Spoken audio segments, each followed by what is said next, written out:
Hello buddy, it's Wyvern here with another bit of Total War Warhammer 2 quick match gameplay. This time around we are on the Chaos Wastes, playing as the forces of Brettonia against the Empire. No doubt attempting to smack down those Imperial upstarts who think they can take Brettonia's crusading glory. So for this matchup, I wanted to try something different. As most of you probably know, if you follow this channel, my standard build with Brettonia against Empire is kind of questing knights plus Royal Hippogriff knights as its core. But what I wanted to try here was trebuchets and see if I could out-artillery the Empire and how that could work out.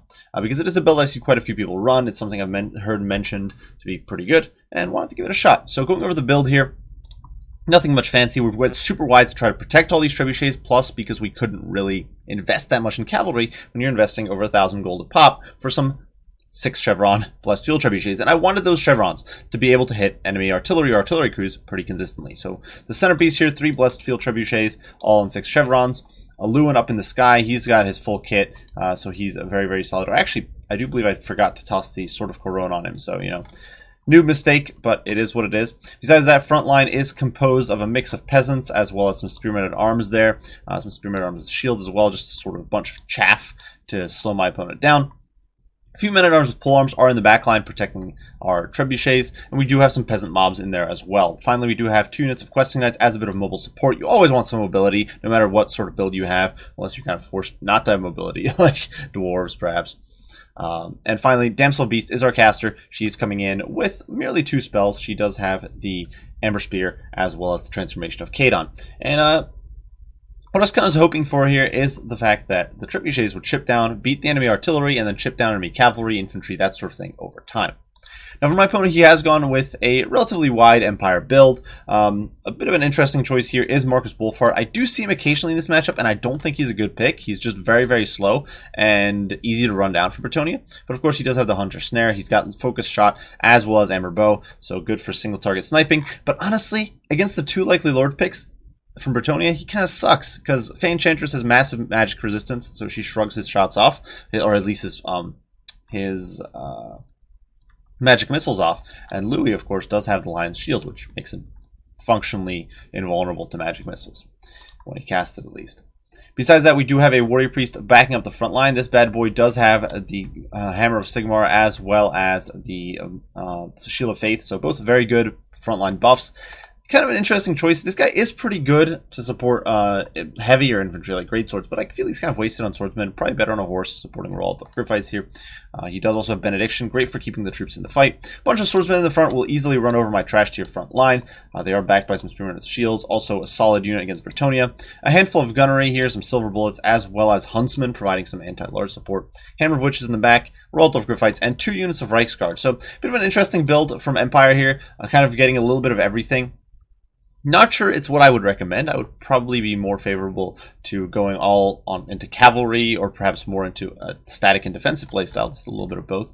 But we are going to see the Hammer of Witches start teeing off on the Blessed Field Trebuchet, and obviously the Blessed Field Trebuchet is not going to be able to win this fight 1v1. But we do have 3 Blessed Field Trebuchets, and as we watch here, they're all going to start focusing fire. Now initially, Demigryph Knights were what was in range, so not all my Trebuchets were firing. But we are going to shift fire with 2 trebuchets and focus on the Hammer of Witches. And as you can see, the crew is already starting to suffer here, and they are not in a good mood, as more of those enchanted stones do rain in. And the Hammer of Witches is already losing about 1/3 of its HP. Granted, the guns are perfectly online, and it is firing back, knocking out one of the Blessed Field Trebuchet models. But in exchange, we are going to be trying to rout this baby off. Over here, we do see Soulblight going down on the Questing Knights, the Lore of Deathcaster here, Spirit Legion, Soulblight, so kind of the standard picks there. And King Lewin is taking a bit of missile fire there. Now, the Hammer of Witches here, basically falling apart, and the spears that fell back to protect it are suffering as well. And you can see here the leadership on it does break under fire, and the crew routs. So already we have artillery dominance. We've asserted ourselves. In the meantime, Trebuchets here whittling down the Royal Griffiths, knocking down 5 models there. And here, just to flex my dominance, I'm going to send Lewin in on a suicide run against Marcus Wolfhart, just to show my opponent what's up.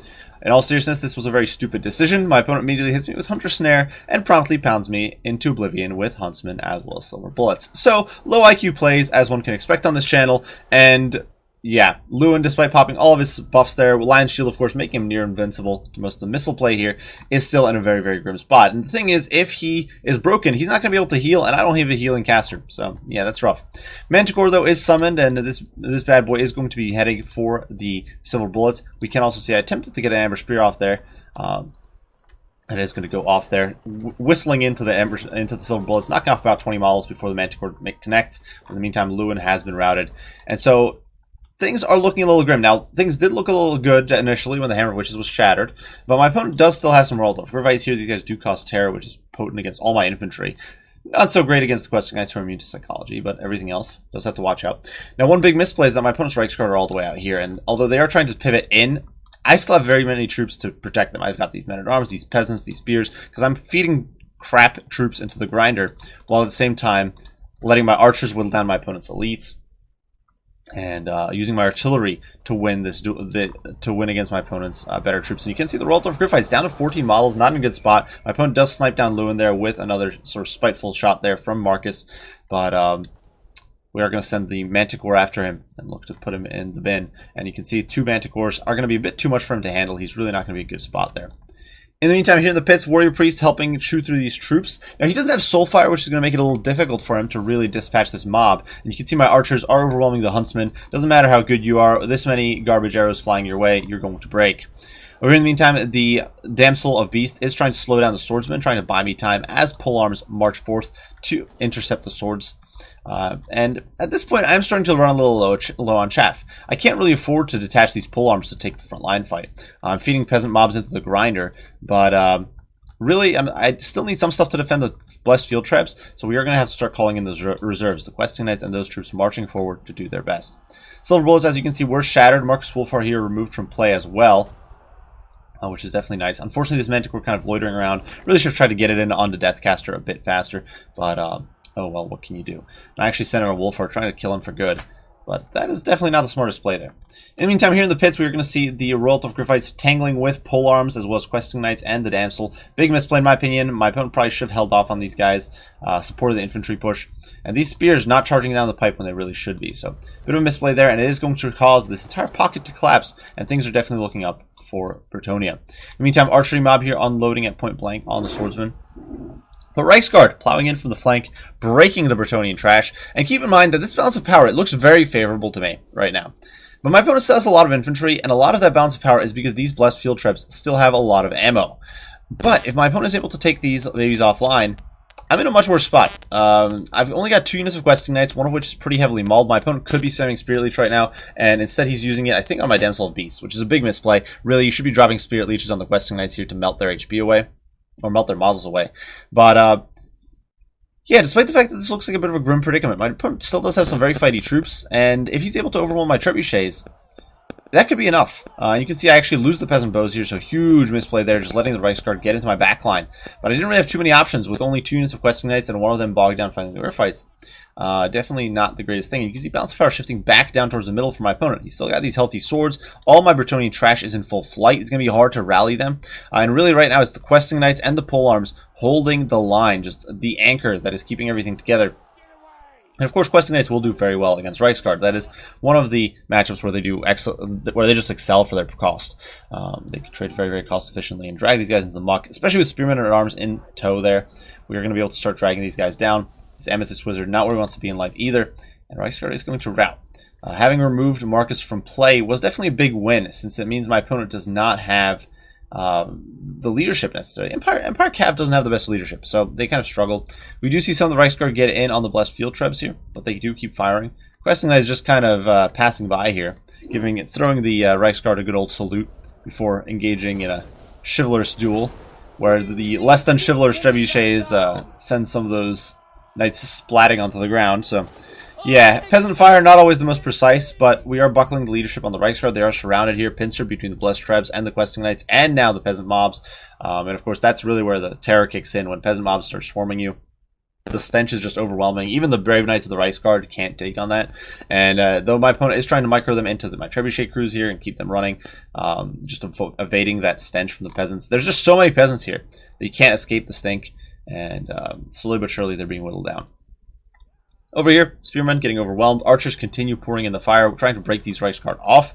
Brettonia Cav, of course, is faster than Reichsguard, so once they're beaten, they can't, or they can come back, but if they're saved some by friendly troops, but they can't escape, say, Questing Knights. And so we're going to be able to remove these guys from play. The Amethyst Wizard is now gone, so that's a big win for us.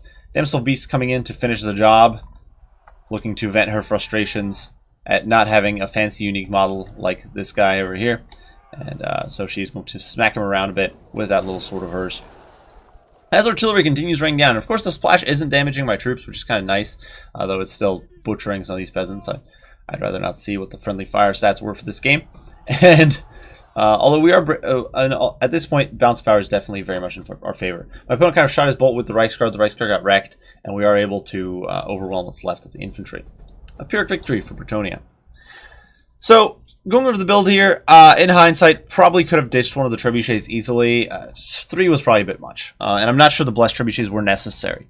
Keep in mind, magic damage does actually bypass the physical resistance on the Hammer of Witches and its crew, so that is nice. But I think I could have probably gotten away with just 2 blessed field trebuchets and invested in a 3rd questing knight, and I think that would have put me in a stronger position overall.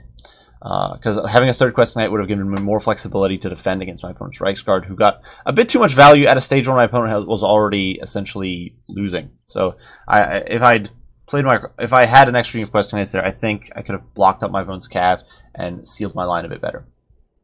Besides that, though, I was pretty pleased. I was surprised. Like, you know, the kill counts here are low, but the targets were very specific elites. We were focusing out the Royal Ripfites, the Hammered Witches, which, even if that was all these trebuchets did, that's basically paying for themselves right there. These are about, I believe it was about 1,100 or so a piece. So, killing about 3,000 worth of troops, plus the Reichsguard, very easily paying for themselves there. And really, if I'd just had 2, I probably could have killed off the Reichsguard and the Demigryphs and the Hammer of Witches just fine, and saved some money there. So I think that would probably be the better idea, but yeah, I think they actually netted their value. It was really cool to see them just demolish the Hammer of Witches group so quickly. Besides that, Questing Knights, excellent job as always. Same thing with the Peasant Bows, just munching on my opponent's backline troops and helping break up the different cavalry units with their archery fire. Questing Knights, of course, helping run off the Reichsguard. Peasants held as best they could. Not much that you can expect from these guys. They kind of suck, so they do their best. Damsel of Beast racked up quite a few kills. Sniping out the silver bullets with that Ember Spear was nice. And of course the summons were just brutal. Lewin kind of failed, and that was totally not my fault. And yeah, that strategic sacrifice of Lewin really helped pressure my opponent's backline and distract it from shooting my peasants. In all seriousness, though, that was a massive misplay on my part. Should have kept Lewin back. Used him as a reserve. I'm complaining about not having tools to defend my backline here, when really I had freaking Lewin, who could have been a 3rd backline defender. But oh well, it is what it is. I do think he actually did contribute a bit though by pressuring Wolfheart, and Wolfheart could normally just kind of snipe down the trebuchets. My opponent did get close enough, I think, to where Wolfheart could pop shots at these guys, and Wolfheart will kill trebuchets pretty quickly. So it's something you want to be wary of, but a Manticore could have done that job better than throwing away my Lord. For my opponent's build, I don't think it's terrible, but I do think there's some odd choices. I think Warrior Priest on foot is odd when your line is a bunch of low-tier infantry. I also think that this build's a bit of a mixed bag. You've got some offense, you've got some defense, and I think you want to commit more one way or another. I also don't think Royal Ripfites are a good choice if you don't have heals, and don't have a character to support them. Demigryph Knights with halberds are, in my opinion, one of the most overrated units in the game. Many people think they can just run around solo and do a great job, but honestly, cost efficiency wise against Questing Knights, they won't do too hot. These guys cost almost as much as 2 Questing Knights, and they're not going to outtrade 2 Questing Knights. So, in my opinion, it would have been better to, if you're going to go for this sort of aggressive build, probably ditch Wolfheart, try to get Karl Franz in there, get the Warrior Priest on a horse, get a second unit of Demigryph Knights, and you'd be in a stronger position there. Ditch the Hammer of Witches, of course. I was also not a huge fan, or otherwise, if you're going to go campier, you could probably ditch the Warrior Priest, get another unit of Cav on the field. You could actually, if you ditch the Warrior Priest here, you could probably trade the Demigryph Knights, or you get 2 Demigryph Halberds in exchange for the Warrior Priest and the Griphites.